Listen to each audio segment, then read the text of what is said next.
আমার গীতাঞ্জলি অনুবাদ চলে রাত্রিদিন।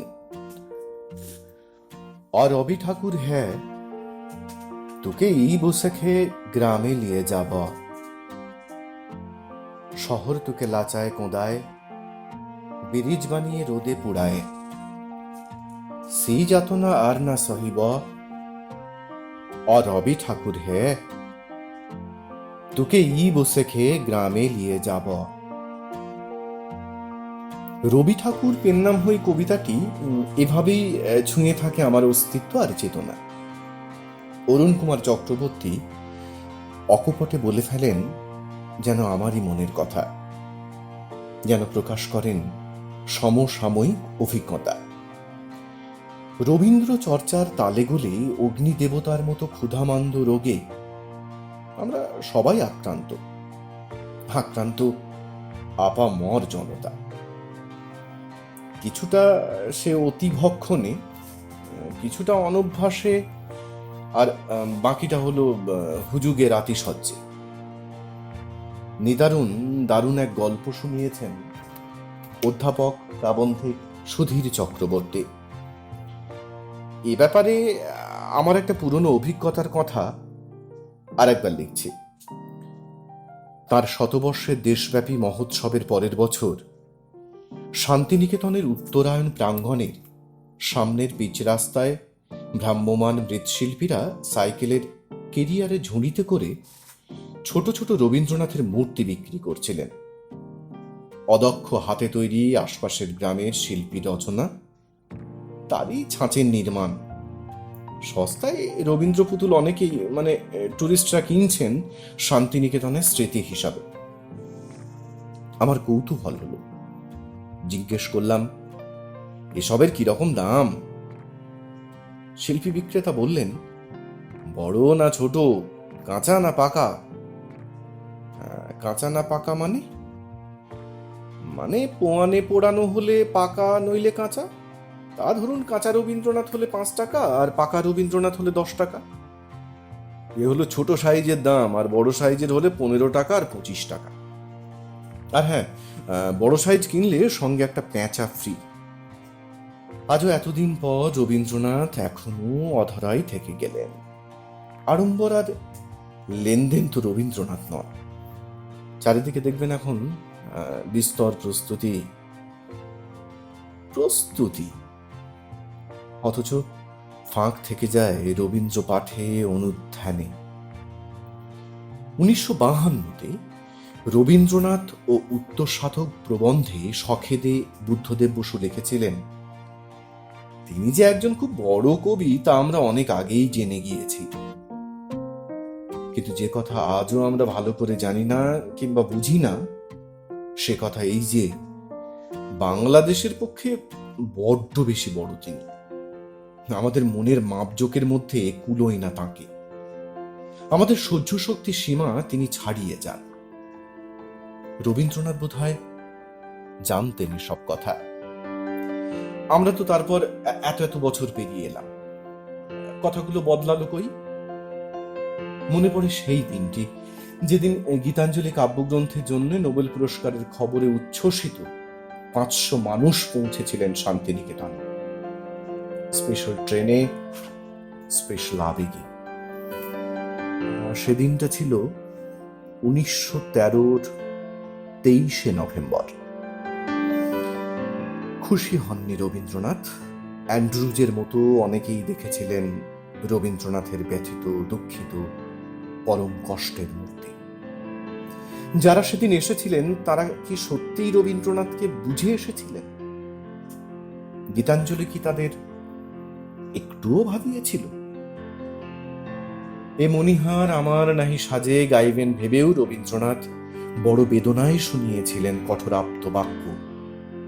আজ আমাকে সমস্ত দেশের নামে আপনারা যে সম্মান দিতে এখানে উপস্থিত হইয়াছেন, তা অসংকোচে সম্পূর্ণভাবে গ্রহণ করি এমন সাধ্য আমার নেই। আজ আপনারা আদর করে সম্মানের যে সুরাপাত্র আমার সম্মুখে ধরেছেন, তা আমি ওষ্ঠের কাছে পর্যন্ত ঠেকাবো, কিন্তু এ মদিরা আমি অন্তরে গ্রহণ করতে পারবো না। রবীন্দ্রনাথ বেঁচে থাকলে আজও হয়তো তিনি একই কথা শোনাতেন। এখনো তো বাংলা ভাষাভাষী মানুষেরা সাধারণভাবে এটাই জানেন, রবীন্দ্রনাথ গীতাঞ্জলি কাব্যগ্রন্থের জন্য নোবেল পুরস্কার পেয়েছিলেন। ব্যাস এইটুকুই। তাও আবার গীতাঞ্জলি অনেক ক্ষেত্রেই দুটো দীর্ঘই দিয়ে। কতজন গীতাঞ্জলি শব্দটিকে ঠিকঠাক বানানে লিখবেন সন্দেহ আছে। বাংলা গীতাঞ্জলি ছাপা হয় ইন্ডিয়ান পাবলিশিং হাউস থেকে 1910-এর 5ই সেপ্টেম্বর, 20শে ভাদ্র 1317 সোমবার। বইয়ের পৃষ্ঠা সংখ্যা 200-র কাছাকাছি। বইয়ের দাম 1 টাকা। ছাপা হয় 1000 কপি। বইয়ের পাতার 3 ধার ছিল সোনার জলে রাঙানো। প্রত্যেক কবিতার শেষে রচনাকাল নির্দেশ করা ছিল। রবীন্দ্রনাথের প্রথম ইংরেজি বই তার রচিত গান ও কবিতার স্বকৃত অনুবাদ গীতাঞ্জলি। 1912-র 1 নভেম্বর ইন্ডিয়া সোসাইটি থেকে ইংরেজি গীতাঞ্জলির প্রথম সংস্করণ প্রকাশিত হয়। প্রকাশক ছিলেন সতীশচন্দ্র মিত্র। 16+64 পৃষ্ঠার বইয়ের মলাটে সোনার জলে ছাপা ছিল Gitanjali song offerings by Rabindranath Tagore. বইটি উৎসর্গ করা হয়েছিল উইলিয়াম রোটেনস্টাইনকে। ছাপা হয়েছিল 750 কপি। 500 কপি বিতরিত হয় সদস্যদের মধ্যে, বাকিগুলো রাখা হয় বিক্রির জন্য। মূল্য 10 শিলিং 6 পেন্স। কলকাতাতে 22 নম্বর কর্নওয়ালিস স্ট্রিটে বইটি রাখা হয়। মলাট ছিল সাদা কাপড়ের। আখ্যাপত্রে রোটেনস্টাইনের আঁকা রবীন্দ্রনাথের একটি স্কেচ মুদ্রিত হয়। কবিতা নির্বাচন ও সম্পাদনায় বিশেষভাবে সহযোগিতা করেন ডব্লিউ.বি. ইয়েটস। তিনি বইয়ের ভূমিকা লেখেন। আসলে আমরা জেনে নিতে চাইছি যে বাংলা গীতাঞ্জলি এবং ইংরেজি গীতাঞ্জলি কিন্তু এক নয়। রবীন্দ্রনাথ নোবেল পুরস্কার পেয়েছিলেন গীতাঞ্জলির জন্য, কিন্তু ঠিক কোন গীতাঞ্জলির জন্য? অনেকটা কম দামে, প্রায় 4.5 শিলিংয়ে 1913-র মার্চে ম্যাকমিলান বইটি প্রকাশ করে। তখনও রবীন্দ্রনাথ নোবেল পুরস্কার পাননি। গীতাঞ্জলি সং অফ হারিংস বিক্রি হচ্ছে হটকেকের মতো। ইংরেজদের হাতে হাতে রবীন্দ্রনাথ। 1 বছরে ম্যাকমিলানকে 11 বার বইটি পুনর্মুদ্রিত করতে হয়েছিল। খুব কম বইয়ের ক্ষেত্রেই এরকম সৌভাগ্য ঘটে থাকে। 13 নভেম্বর 1913-তে সুইডিশ একাডেমি রবীন্দ্রনাথকে নোবেল পুরস্কার দেওয়ার সিদ্ধান্ত নেয়। এর ফলে বহু ভাষায় বইটির অনুবাদের ঢল নামে। আমরা দেখি একের পর এক গ্রিকে অনুদিত হচ্ছে গীতাঞ্জলি, জার্মানে, স্প্যানিশে, ফরাসিতে, ডেনিসে, ইতালীয়তে, রুশ, জাপানিজ, চাইনিজ, বিভিন্ন ভাষায় তখন রবীন্দ্র চর্চা চলছে। গীতাঞ্জলি পড়ছেন বহু বহু মানুষ। বাংলা গীতাঞ্জলিতে আছে 157টি রচনা, তার মধ্যে 85টি গান। এই সিদ্ধান্তে পৌঁছানোর কারণ হতে পারে যে মাত্র 85টিতেই সুর যোজনা করা হয়েছিল। বাকি 72টি চেহারা গানের মতো হলেও সেগুলিতে সুর যোজনা করা হয়নি। তবে একথাও সত্যি, সুর যোজনা করা হয়নি বলে সেগুলি কবিতা এমনটিও নয়। আবার সুধীর চক্রবর্তী জানাচ্ছেন নতুন তথ্য। অন্তত 2টি গান পরিমল হোমের দেওয়া সুরে নানা অনুষ্ঠানে গাইতেন প্রাপ্ত দেবব্রত বিশ্বাস। যখন বিশ্বভারতী মিউজিক বোর্ড তার গানের রেকর্ড সম্প্রচারে নিষেধাজ্ঞা জারি করে, তখন গান দুটি হলো যাবার দিনে এই কথাটি জানিয়ে যেন যাই, যাবার দিনে এই কথাটি জানিয়ে যেন যাই, যা দেখেছি যা পেয়েছি তুলনা তার নাই, তুলনা তার নাই। এবং সুন্দর তুমি এসেছিলে আজ প্রাতে। সুন্দর তুমি এসেছিলে আজ প্রাতে, সুন্দর তুমি এসেছিলে আজ প্রাতে, ও অরুণ গরম পারিজাত লয়ে হাতে এসেছিলে আজ প্রাতে। গুরুদেবের গান অন্যের দেওয়া সুরে গিয়ে তিনি হয়তো তার প্রতি অবিচারের প্রতিশোধ দিতেন। এর আগে হেমর বিভাগা দেশ গানটির কয়েক স্তবকে সুর দিয়ে স্বকণ্ঠে রেকর্ড করে গিয়েছিলেন পঙ্কজ কুমার মল্লিক। যাদের করেছ অপমান, অপমানে হতে হবে তাহাদের। তাতে কবির অনুমোদন ছিল। অপরদিকে ইংরেজি গীতাঞ্জলিতে রয়েছে 103টি রচনা। এই 103টির নির্বাচন ক্রমটি এরকম: গীতাঞ্জলি থেকে নেওয়া হয় 53টি, নৈবেদ্য থেকে 16টি রচনা, নীতিমাল্য থেকে 16টি, খেয়া থেকে 11টি, শিশু থেকে 3টি এবং উৎসর্গ, স্মরণ, কল্পনা, চৈতালি কাব্যগ্রন্থগুলি থেকে 1টি করে, অচলয়তন নাটক থেকে 1টি। এবার যদি আমরা সবকটা যোগ করি সংখ্যা দাঁড়ায় কিন্তু 104। অথচ দেখুন ইংরেজি গীতাঞ্জলিতে রয়েছে 103টি কবিতা। আসলে রবীন্দ্রনাথ ইংরেজি গীতাঞ্জলির 95 সংখ্যক কবিতার ক্ষেত্রে নৈবেদ্যের 2টি কবিতা, 89 সম্পূর্ণটা এবং 90 শেষাংশ একত্র অনুবাদ করেন। এক্ষেত্রে আলাদাভাবে উল্লেখের দাবি রাখে আরো 2টি কবিতা। ইংরেজি গীতাঞ্জলির 102 সংখ্যক কবিতায় রবীন্দ্রনাথ উৎসর্গ 6 কবিতার প্রথম 2 স্তবক ব্যবহার করেছেন, শেষ 2 স্তবক বর্জন করেছেন। আবার ইংরেজি গীতাঞ্জলির 61 সংখ্যক কবিতায় শিশু কাব্যগ্রন্থে খোকা কবিতার শেষ 2টি স্তবক বর্জিত হয়েছে। আমরা একটু আগে ফিরে দেখতে পারি। ইংরেজি গীতাঞ্জলি তো তৈরি হচ্ছে, কিন্তু রবীন্দ্রনাথের এই অনুবাদের ইতিহাসটা কিরকম? হঠাৎ করেই কি গীতাঞ্জলি অনুবাদে রবীন্দ্রনাথ হাত দিলেন? ব্যাপারটা ঠিক কিরকম ছিল? 1890-এ প্রকাশিত মানসী কাব্যগ্রন্থের নিষ্ফল কামনা কবিতাটি সম্ভবত লোকেন্দ্রনাথ পালিতের তাগিদে রবীন্দ্রনাথ অনুবাদ করেন। Desire for a human soul. কিন্তু সে প্রয়াস যথেষ্ট সাফল্য পায়নি নানা কারণে। লোকেন পালিত সম্ভবত এই নিরলঙ্কার গদ্য অনুবাদ অনুমোদন করেন। লোকেন পালিত নিজে 1911-তে মডার্ন রিভিউ পত্রিকায় প্রকাশ করেন ফ্রুটলেস স্কাই নামে ওই একই কবিতা। আমরা ইতিহাসটাকে আরো গভীরভাবে দেখতে পারি, আরো অনেকগুলো বিষয় তুলে আনতে পারি, অনেকগুলো ভাবনা আমাদের তাহলে কাজ করবে যে গীতাঞ্জলি অনুবাদের প্রাক-ইতিহাসটা কিরকম। 1910 থেকে 1912 সাল নাগাদ, মানে এই বছর 2 প্রায়, বা আরেকটু বেশি হবে হয়তো, মডার্ন রিভিউ পত্রিকায় বেশ কিছু রবীন্দ্র কবিতা অনুদিত হয়। এই সময় এই মডার্ন রিভিউ পত্রিকায় যারা অনুবাদ করছেন তার মধ্যে রবীন্দ্রনাথ নিজে তো আছেনই, এছাড়াও জিতেন্দ্রলাল বন্দ্যোপাধ্যায়, অজিত কুমার চক্রবর্তী, আনন্দ কুমার স্বামী, লোকেন্দ্রনাথ পালিত, মড ম্যাকার্থি, সত্যব্রত মুখোপাধ্যায়ের নাম পাওয়া যায়।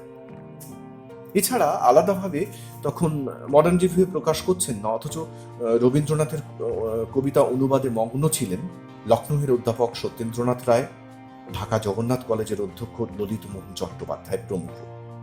কিছু দিন আগে বা বছর 2-3 আগে, মানে ধরে নিতে হবে ধরুন 1909, রবি দত্ত প্রকাশ করছেন echoes from east and west, to which are added stray notes of mine own. 16টি ইন্দো ইউরোপীয় ভাষায় রচিত সাহিত্যের অনুবাদ একটা সংকলন গ্রন্থ।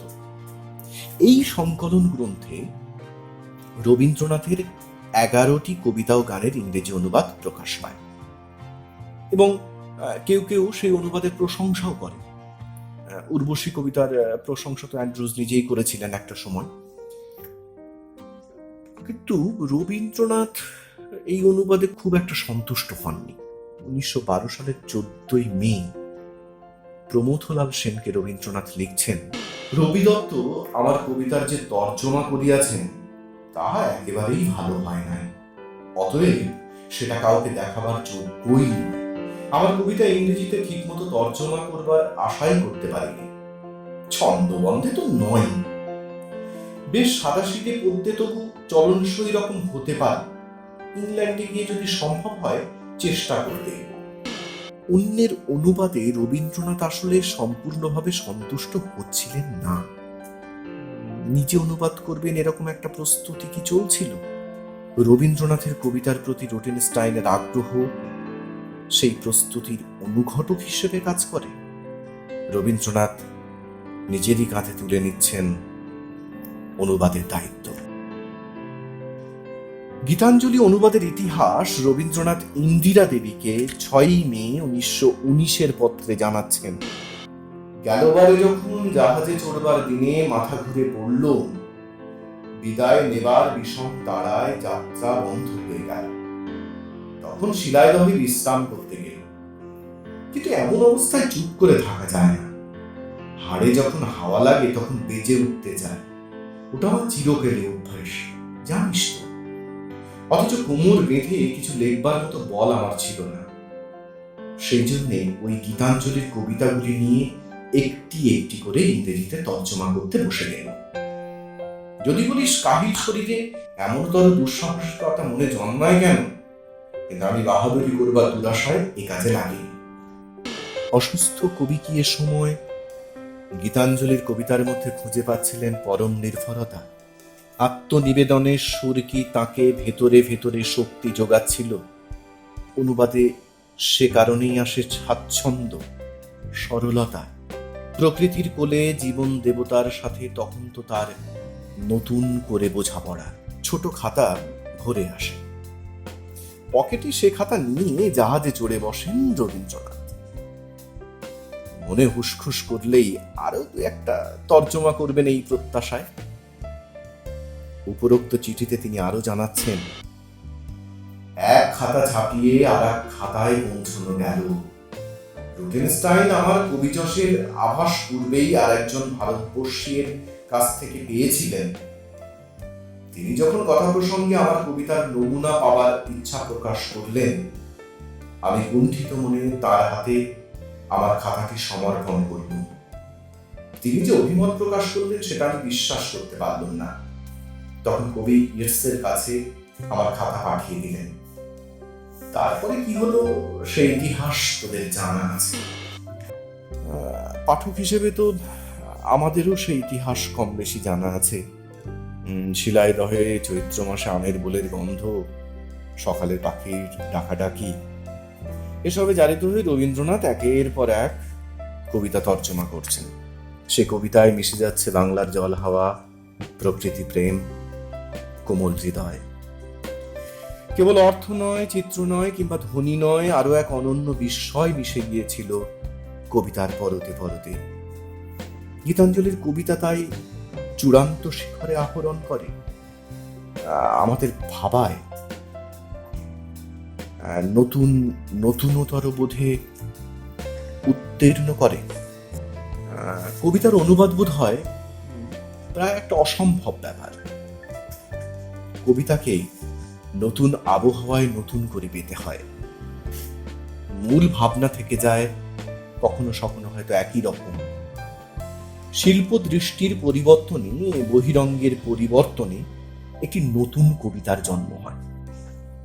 1916 সালের 25 সেপ্টেম্বর পোর্টল্যান্ড ও টেলিগ্রাম পত্রিকায় রবীন্দ্রনাথ লিখছেন, I find some new beauty in the thought when I am trying to put it into English, and it is like writing something entirely new. Poems cannot be translated. They can only be lived over again in another atmosphere. The fundamental idea is the same, but the vision changes. The figures, new figures, come to replace the world, and this is another poem. চরম নীরবতা থেকে উঠে আসে কবিতা। কবিতা কথা হয়, তারপর কথাটা আবার অবগাহন করে আর এক নিঃসীম নীরবতার অন্দরে অন্তরে। গীতাঞ্জলির শব্দ ধাবিত হয় শেষীন স্তব্ধতার দিকে, যা আমাদের বিমূঢ় করে, বিমুগ্ধ করে। ন্যাকেড ভিশনের আত্মমগ্নতায় ক্রম পরিচালিত হই আমরা। হয়তো এ কারণেই রবীন্দ্রনাথ গীতাঞ্জলির অনুবাদ শুরু করেছিলেন গীতিমাল্যের 8 সংখ্যক কবিতা দিয়ে। কোলাহল তো বারণ হলো, এবার কথা কানে কানে, এখন হবে প্রাণের আলাপ কেবলমাত্র গানে গানে। রাজার পথে লোক ছুটেছে, বেচা কেনার হাঁক উঠেছে, আমার ছুটি অবেলাতেই দিন দুপুরের মধ্যখানে। কাজের মাঝে ডাক পড়েছে, কেন যে তা কেই বা জানে। মহৎ কবিতা না, মানে আমাদেরকে কেমন যেন মুখ করে দেয়, কেমন বোবা করে দেয়, তাই না? বিস্ময়ের ঘোরে স্তব্ধতা গ্রাস করে, আমরা শব্দমোহের আবেশে প্রাণে চেতনার আলো জ্বলে উঠতে দেখি। ইংরেজি গীতাঞ্জলির অনুবাদ কতটা দক্ষ হাতের, তাই কখনো কখনো মনে হয় তা আসল কথা নয়, বরং সে আমাদের যে জগতে নিয়ে যায় তার হদিশ গীতাঞ্জলি ছাড়া আর কি বা দিতে পারে। আবিষ্কারের নেশা হয়তো তাই বাড়তেই থাকে। ভূমিকা লিখতে গিয়ে ডব্লিউ.বি. ইয়েটস জানাচ্ছেন সেরকমই কথা। I have carried the manuscript of these translations about with me for days, reading it in railway trains or on the top of omnibuses and in restaurants, and I have often had to close it lest some stranger would see how much it moved me. ডব্লিউ.বি. ইয়েটসকে এতটা ভাবাচ্ছে এটা যেমন সত্যি গীতাঞ্জলি, কিন্তু সমসময়ে গীতাঞ্জলি নিয়ে কি বিতর্ক তৈরি হচ্ছে না? বিতর্ক পিছু ছাড়ছে না গীতাঞ্জলির। এমনকি দেশের লোকজন তো ভেবেই বসলেন যে এ অনুবাদ রবীন্দ্রনাথের নয়, বোধহয় ইয়েটসই অনুবাদ করে দিয়েছে। রোটেনস্টাইন তার আত্মজীবনী মেন অ্যান্ড মেমারিজ এর 2য় ভলিউমে তাই লিখছেন, I knew that it was said in India that the success of Gitanjali was largely owing to Yeats' rewriting of Tagore's English. That this is false can easily be proved. The original manuscript of Gitanjali in English and in Bengali are in my possession. Yeats did here and there suggest slight changes, but the main text was printed as it came from Tagore's hand. বিতর্ক থাকবে, বিতর্ক থাকাটাই হয়তো স্বাভাবিক, কিন্তু তারপরেও আমরা প্রতিটি মুহূর্তে যেভাবে আমরা আমাদের ভাবনাকে অনুবাদ করে চলি, ঠিক সেভাবেই গীতাঞ্জলি পড়তে পড়তে আরো একটা সমান্তরাল অনুবাদে আমরা জারিত হই। ফলে আপাত অনুবাদ সেটাকে ব্যতি রেখে আর একটা জগতে আমাদের উত্তরণ ঘটে। হ্যাঁ, হতে পারে সেই অনুবাদের মধ্যে খুঁত থাকতে পারে, এক একজনের কাছে সেই অনুবাদটা হয়তো এক এক রকমের, এক উপলব্ধির সূক্ষ্ম সতেজতা দিয়ে সেই অনুভবটা হয়তো নেমে আসে। আমার ব্যক্তিগত ক্ষেত্রে বা হয়তো পাঠকের ব্যক্তিগত পরিসরে সে খুঁত ধরার অধিকার আমার বা পাঠকের। আমরা খুঁত ধরি, নতুন থেকে নতুনতর ভাবনায় রোজ জারিত হই। জীবন দেবতা যখন হয়ে ওঠেন রবীন্দ্রনাথ, তখন তো তার কাছেই আমাদের সকল নিবেদন, নিবেদন একেবারে নিজের মতো করে। আর নিবেদন তো ঘটে একান্তে, ঘটে সঙ্গোপনে। আমার অস্তিত্ব জুড়ে সীমাহীন সীমার প্রলেপ, পঞ্চভূতে শুধু তুমিই দৃশ্যমান। নিবেদনের নিয়ম কোনো জানা নেই, কিভাবে বোঝাবো? জন্মবেদনা আমাকেও আনন্দ দেয় যেভাবে সুখ খোঁজে মায়েরা। আর যা কিছু ছিল দ্বিধাহীন ভাবে নিবেদন করা গেল, সবই তো দিয়েছি আগে। বাকি কথা লেখে ভোরের শিশির, যে বোধ ক্রমশ নীরবতার দিকে নিয়ে যায়। অন্ধ হয়েও জ্যোৎস্নাকে ছুঁয়ে ফেলি অনায়াসে, সে তো তোমারই দান। অকৃপণ হাতে বিলিয়েছ যা, প্রতিটি মুহূর্ত শিহরণে কেঁপে ওঠে। কোন বারতা মিলনের সুর খুঁজে পাবে কে বা জানে। তোমাকে সঁপেছি তাই সব কিছু, যা কিছু আমার হয়েছে বা হবে একদিন। সত্যি কি তাই? দ্বিধা কাজ করে, দ্বিধারা অনুরণিত হয় বারবার। দ্বিধার তর্জমা চলে অনিবার। সবকিছুর পরেও কেমন যেন মনে হয়, আবারও মনে হয়, তোমায় কেন দিইনি আমার সকল শূন্য করে। I had the heart to give thee my all. আমার গীতাঞ্জলি, অনুবাদ চলে রাত্রি দিন।